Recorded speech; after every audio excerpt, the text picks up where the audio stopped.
भावानं गाडी घेतली म्हणे तुझ्या. हम्म. हं? तुला माहित होतं हे? हा, कोणती घेतली आणि त्यानं गाडी? वॉक्सवॅगनची घेतलीये कुठली तरी. कुठली तरी म्हणजे कुठली? वर्टस. 25 लाखाची गाडी घेतली तुझ्या भावाने. हा, आणि त्यासाठी कर्ज किती घेतलंय? 24,99,999. कॅश घेतलीये. कुठे टाका घातला त्याने? डाका घालायची काय गरज आहे, बिझनेस चांगला चालतोय त्याचा. बिझनेस? पासपोर्ट साईजचे फोटो काढत होतो आणि ते पण 40ला 10. ते तर त्याच्या मित्राचं दुकान आहे. तो तर सिनेमॅटोग्राफर आहे. तुम्हाला आणि मम्मी पप्पाला नको सांगू अशी ताकीद दिली होती त्याने मला. का तुझा भाऊ स्वतःला काय डबल एजंट समजतोय? त्याने 50 लाखाचं कर्ज करून बिझनेस उभा केला होता.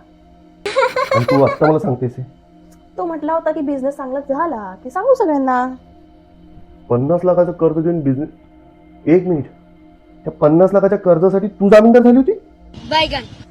हा, म्हणूनच त्याने सांगितलं होतं नको सांगू म्हणून. आणि कधी सांगणार होतीस हे तुम्हाला? सांगणार होते सगळं ठीक झालं की, पण त्याने फेडलं ना सगळं कर्ज एका वर्षात. आणि मग त्याने गाडी घेतली. गाडीनंतर त्याने माझ्यासाठी 5 लाखाच्या या बांगड्या पण घेतल्या. 5 लाखाच्या बांगड्या घेतल्यात? वाह क्या लड़का है. मला माहित होतं की माझा मेहुणा काहीतरी चांगलंच करेल. हो का? माझा मेहुणा?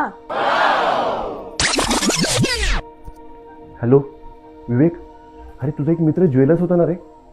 ऐक ना, मला ना फक्त एवढंच माहिती पाहिजे होती की खरं सोनं खोटं सोनं ओळखता येतं का रे आपल्याला? Bye bye tata goodbye गया.